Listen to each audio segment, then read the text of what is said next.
You're listening to the Valley Current.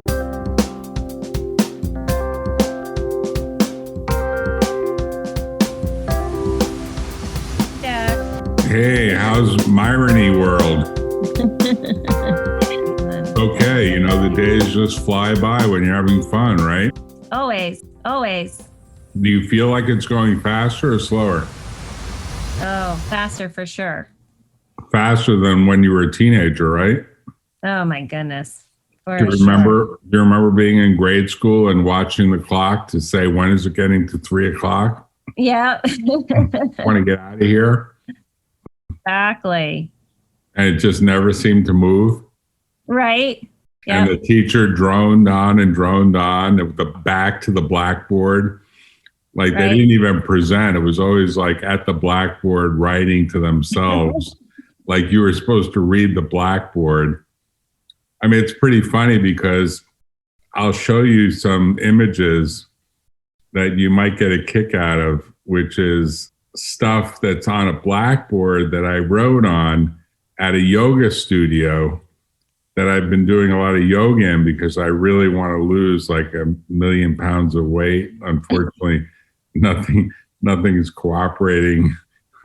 I mean, it's sort of cooperating, but it's kind of a slow cooperation. But I really do think this yoga studio has something to be said for it because it does have this little blackboard thing. So I put in, what doesn't kill you makes you stronger. That's for sure. That's true, right? Very true. We agree with that much, right? Absolutely. That's me at the age of 5 years old, my little bow tie on. That pretty funny? And that's adorable. Here I am doing yoga 60 years later. This is what I wrote. What doesn't stretch you makes you weaker. You like the way those tie together? What doesn't kill you makes you stronger. What doesn't stretch you makes you weaker. Does that make sense? Yes, it does. Oh, what we got? And then I had another blackboard there that talks about how skill versus challenge leads to flow because over time, as you go into anxiety, you learn more.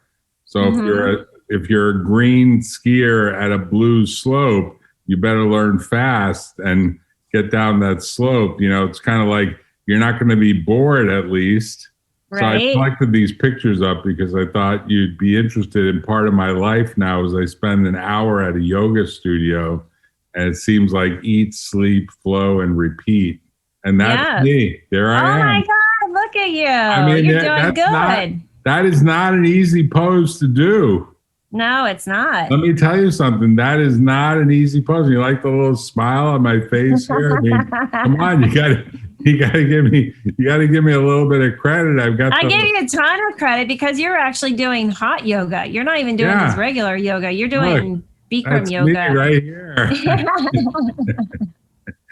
That is awesome. And I even know how to use the little controls on this Zoom thing, which is pretty interesting because a lot of people don't know how to do it. And, you know, you can kind of learn as you go along, I guess. Right. But anyway, there's a lot of data there. There's a lot of information in that picture because it's pretty obvious to me that you learn how to do this stuff only over time. And it takes a while to get to this pose. So I'm actually on my 126th consecutive day of yoga. Wow. Every day for at least an hour a day. You are such a dynamo. Seriously, that's a lot of yoga. Yeah, that's a lot of Bikram yoga. That's a lot of Bikram yoga. No, seriously, it's a lot of yoga. And, you know, if you don't do it consistently, you really do lose the ability to do it. And by the way, here's the results. So my blood pressure, which is pretty decent, it's even gotten lower over time. The numbers have gotten better. So anyway, that's great. And I got some inspiration boards like Thomas Edison and Steve Jobs and Bill Gates and Elon Musk. I was going to say Elon Tesla, but Elon Musk. I am a tyrant CEO. Right. Oh my goodness. Sometimes These pictures are hilarious. They're funny, right? Never know what to expect from you. Yeah, I wanted to throw it out because I do think the topic for today is Myrony inevitable in a world that is so connected? Because our world is very connected, and it seems like as a result of it being so connected that we're constantly seeing things that seem to be related to each other, in part because the world is pitching us with related ideas from automation, from robots and, cookies and various things that are designed to sell us on something that we're already interested in. So if you show some interest for something, you're going to get a lot more email or a lot more text messages or a lot more of everything on that subject. So I'm kind of curious about what I call the 3 sources of coincidences. Right. One is what might be called real Myrony, which is the coincidences that are generated from some higher power. What might be called artificial Myrony, or like artificial intelligence, which is the machine generated events that come to your consciousness as a result of you sending emails, and you don't realize that they're triggering keywords which are causing advertisers to pursue you. And then stuff that's in between those two, real versus artificial, there's probably some stuff that just, mixes the two together. So I wonder what you thought about kind of that trichotomy of what might be called the repeated coincidences of life. I mean, today I interviewed someone for some help, some assistant help out here. And she said, "Oh, I noticed from your LinkedIn that you're from New York." And then she said, "I grew up in Brooklyn. Where'd you grow up?" I said, "I grew up in Brooklyn." It was like all of a sudden there was this weird connection. She said, "Where'd you grow up in Brooklyn?" I said, "I grew up in Bensonhurst." She said, "Oh, my mom used to work in Bensonhurst." "Where in Bensonhurst?" I gave her the address of my parents' home. It was pretty amazing. And instantly there was a connection. And that's definitely a Myronic connection, right? For sure. Yeah. Right? Yeah. Because what are the odds? What are the odds? And then she said stuff like, I came to Florida as a result of a family situation. I said, "I came to Florida as a result of a family situation." And it was such a strange thing, because if you looked at us, you'd say these people have nothing in common. She's a Black woman who was born in Jamaica, and she came from Jamaica to New York as kind of a youngster, and stayed in New York and got schooled in New York and went to Queens College. I went to Brooklyn College.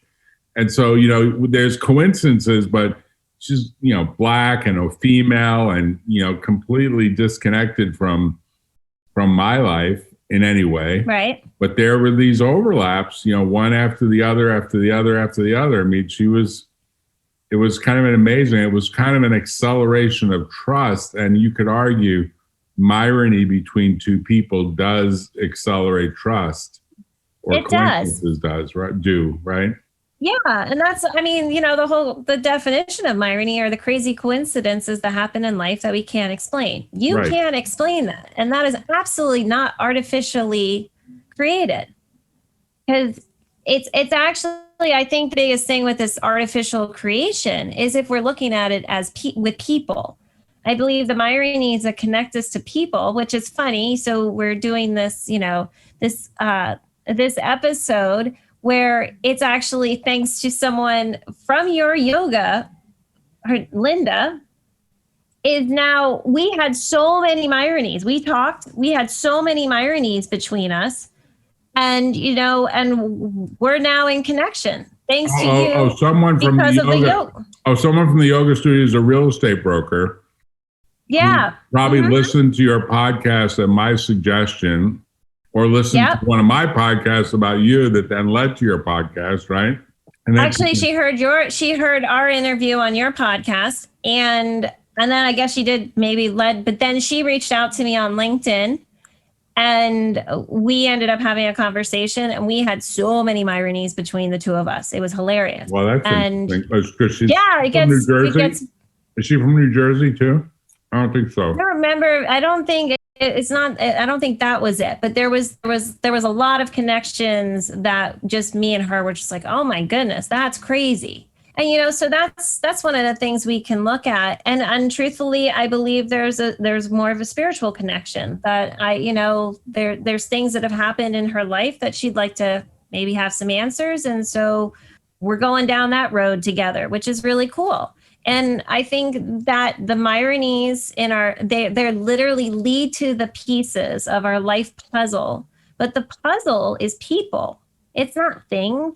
It's not, what really actually matters in life, people. So in your situation with the woman today, yes, does it gain a little bit of trust? I mean, that's how it was between you and I. It was because your phone number has the number that I have declared as Myrony in it, forwards and backwards. To me, was one of the biggest, trust, like, what's going on? And you have the same name as my dad. I tell you, Asians really believe in the number stuff, because if you look at Asians that get business cards, they try to put in number 8. 8 is apparently a very lucky number. Yes. To Asians, and particularly to Chinese. And a phone number is really valuable. Yes, it is. And it's funny because, that's the symbol of infinity.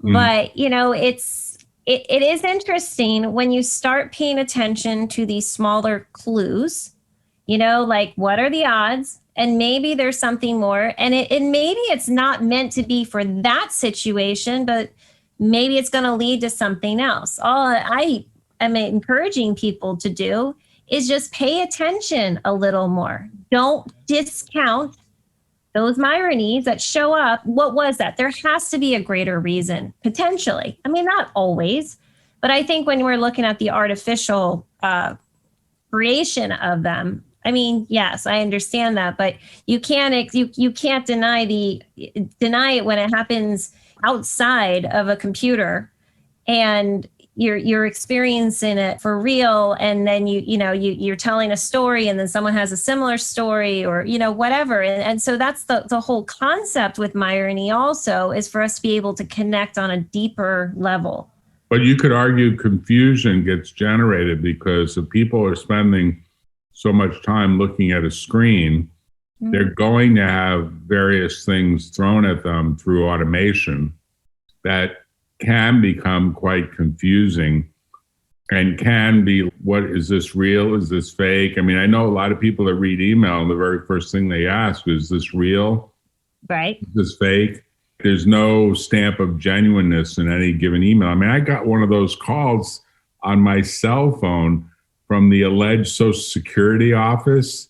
These are phone calls. I mean, I know because I've handled a few of these cases that they're phony. Of course, it's always someone with an accent. They're not an American.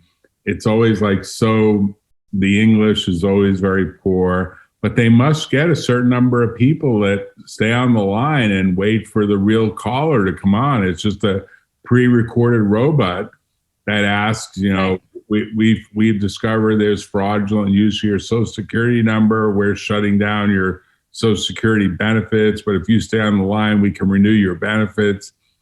I mean, it's just designed to get more information. And part of what happens, or what happened to me, and I think happened to most Americans, is when there's a breach, when there's a data breach, your data is sold in the black market. And so that data means your name is associated with a website and a password that everyone thinks, well, that password can be used almost anywhere, because a lot of people use the same password over and over again. Right. And therefore, somebody can start a campaign to get more information about where else do you have some sort of account that can allow them to try that password in that account. So that's why this double authentication where it comes to your phone and asks you to reaffirm is a good idea and probably needs to be sort of a regular standard. But in a way, you could argue there's so much of that kind of contact that people are starting to just distrust everything. I mean, I know people that distrust the front page of the newspapers, of major newspapers. They just don't believe it. Right. They're like, this didn't really happen. This is the news just playing things up kind of thing. Well, I mean, there's duality, I think, in everything. Well, in this case, we can look at real versus artificial. I think that when you have situations that you truly can't explain, I'm not saying pay attention to every single Myrony or coincidence that happens.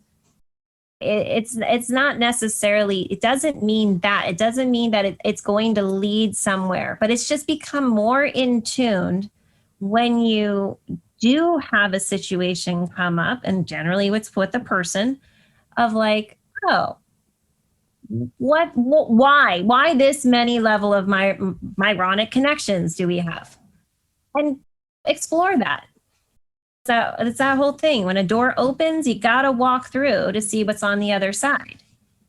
So do you ever put together something from your past that says to you, I was meant to travel on this journey the way it's played out? Because you obviously have uncovered something that is very precious and underreported. Like if you really search the podcast sphere and the blogosphere and the web sphere and every sphere of information, you'll find some scientists like Einstein, I've said this before, who said there's like spooky coincidences and spooky travel of electrons, where like I had a dream last night that I'm still trying to piece together what the meaning of it is, you know, and we don't even do that. A lot of people like don't even try to remember their dreams, or they say, I had a weird dream, and then they don't really reflect on the dream. And I'm trying to figure out whether there was some events that have occurred recently that caused me to sort of like redo some thinking in my own mind. And we underreport our dreams. Like we don't really have a notebook that says this is my dream notebook. There are people that are working on trying to make it easier for people to reflect on their dreams. But I do think that that's another form of what might be a real Myrony. I know you haven't yet had anyone on your show that have said, hey, dream research is actually pretty important to the whole topic. Yeah.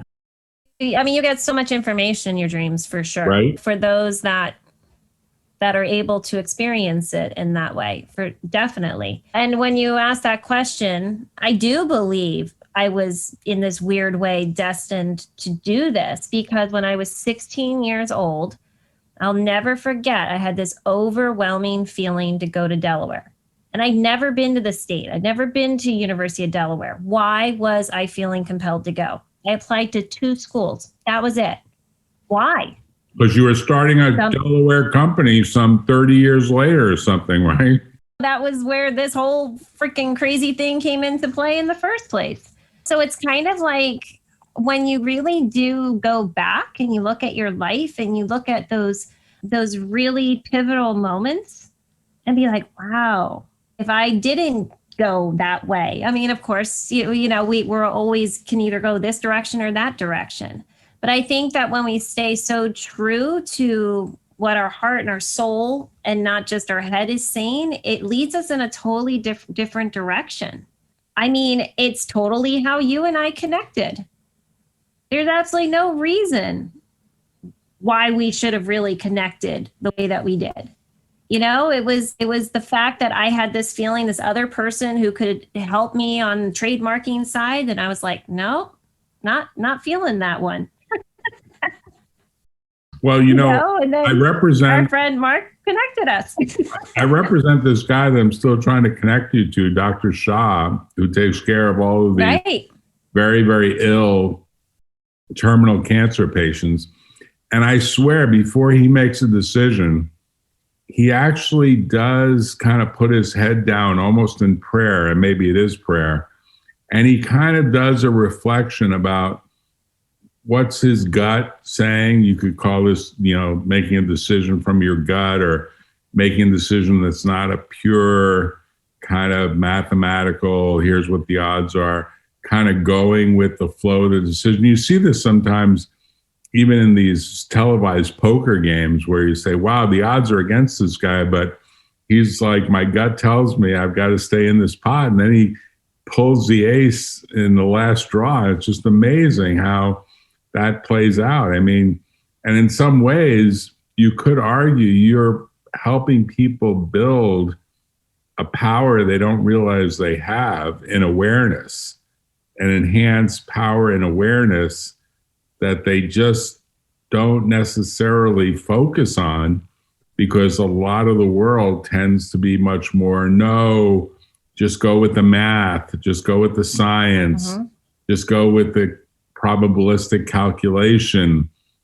Don't go with your gut, even though we know that there is something to be said for intuition and deep, deep connectedness that's very hard to understand where it came from or where it's evolving to, but it's kind of kept the species alive to some degree, right? And making judgment calls along the way. Well, and that's why I say discover Myrony in your inner superpower, because when you start paying attention to those external events, and then you start paying attention to what you're feeling about that, it can literally open a door that if you didn't, and it can be this, I like to say they're little spiritual breadcrumbs. It can be the smallest little crumb that will have the biggest impact in your life. It's really, truly amazing when people start. And the funny thing is that when people discover this, they start experiencing it themselves.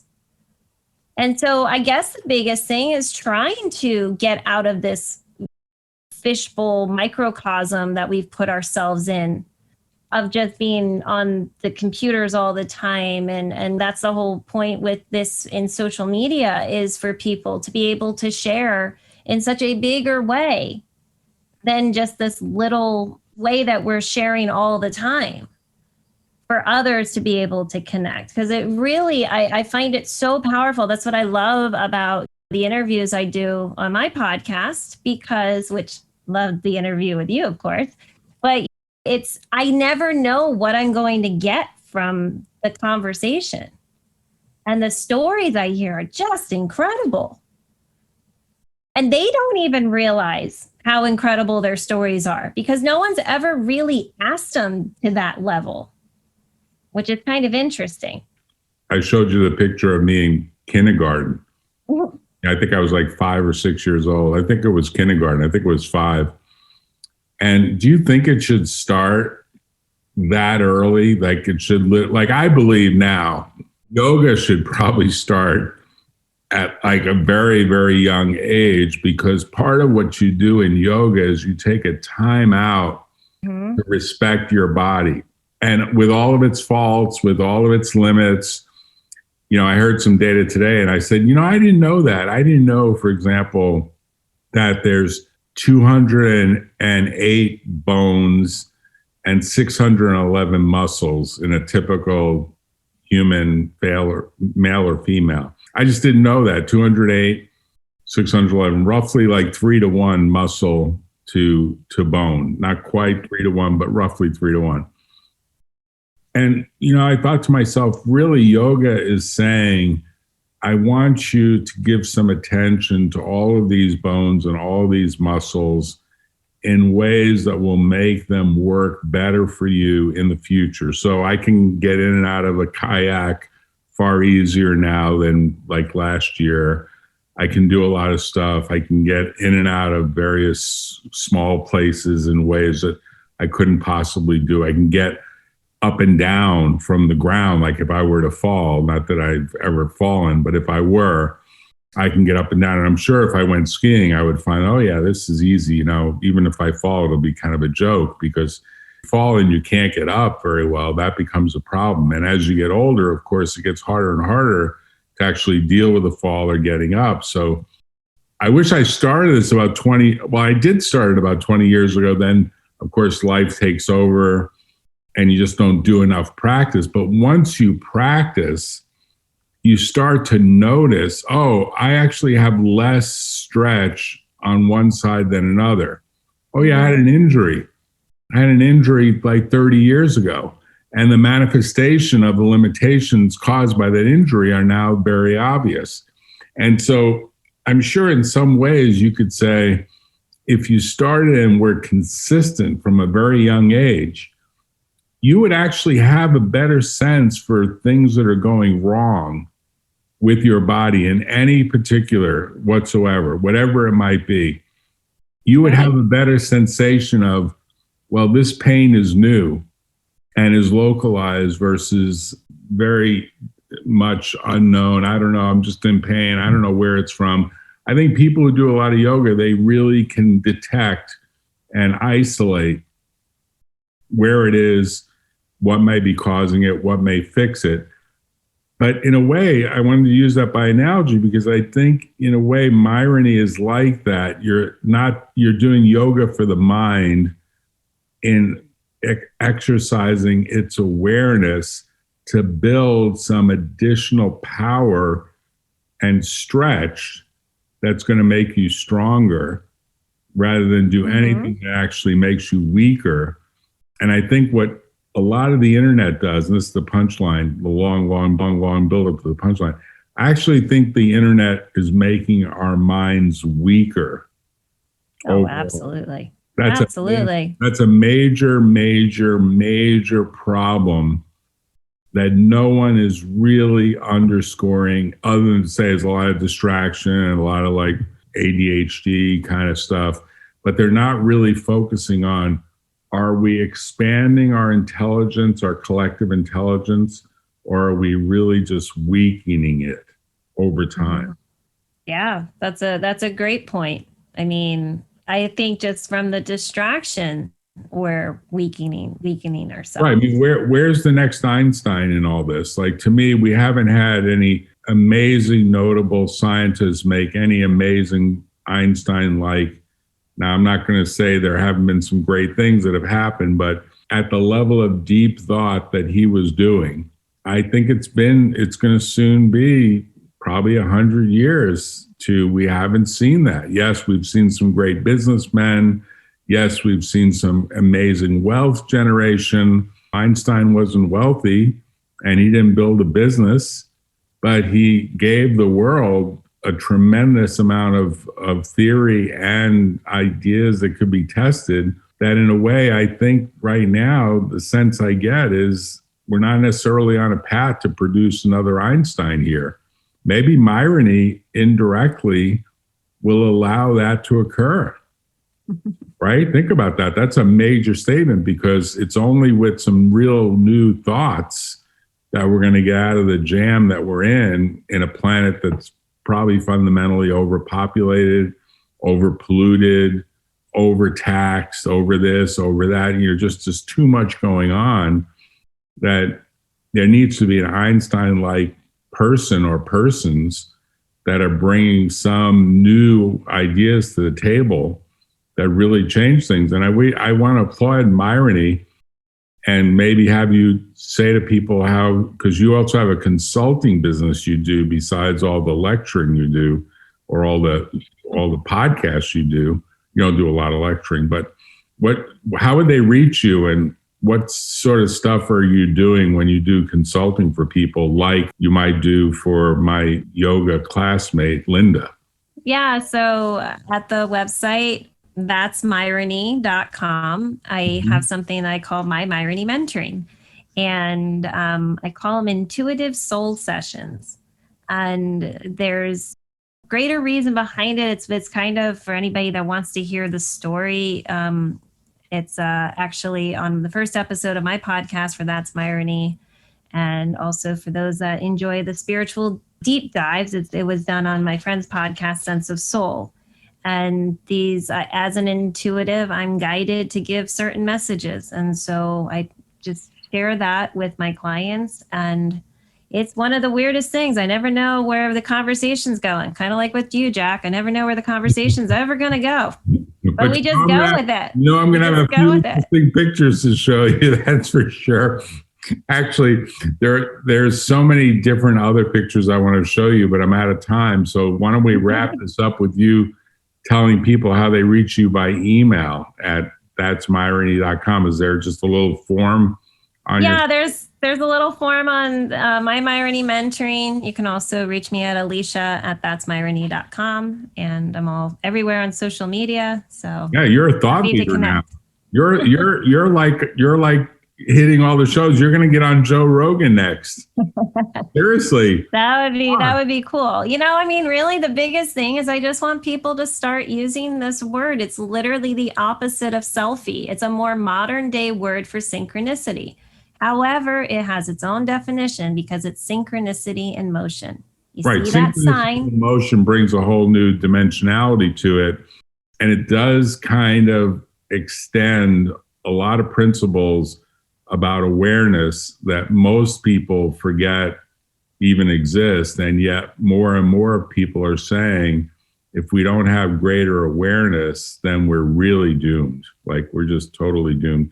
And, awareness exists in so many ways that even couples need to learn, because if you miss a signal, you're really causing a big injury. You don't realize how big of an injury, but there's a guy, as I've said to you often, Dr. John Gottman at Gottman, GOTTMAN.com, who talks about it takes like 5 times as many things to repair a failed expectation than you just handle it. So he says a lot of marriages get into trouble because the failed expectations mount to such a large debit that there's no amount of jewelry, no amount of apologies, no amount of chocolates, no amount of birthday gifts, no amount of anything that can solve it. And, Gottman was a mathematician before he became a family therapist. And so he actually brings a lot of math to the story. He would be an interesting guy to eventually have on the Myrony, on That's Myrony. Yeah, absolutely. We should make that happen. Yeah, we have you as the guest co-host and have a conversation for sure. He would have a lot to say about, if you have no awareness, you're going to miss little bids. And as you miss little bids, you miss major opportunities to connect with anyone and everyone that is around you. And that tends to reduce overall the quality of our collective lives on a whole. So thanks for spending the time, Alysha. You look great. Thanks, Jack. Whatever you're doing, keep it up. You're looking very youthful. Thanks, Jack. And you don't even do yoga. Actually, I do yoga, but I do vinyasa yoga. Okay. I'm not a fan of. I'm not a fan of the hot yoga. You do it every day? Not like you. You're doing much better than me. Well, I'm going to get to a certain point where I'm back to that perfect image that I have of myself when I was your age, probably just about your age. Because you're turning like 39 next week, right? Oh, yeah, right. You're looking great. Take care. Talk to you later. Bye, Jack. Tune in next time on The Valley Current.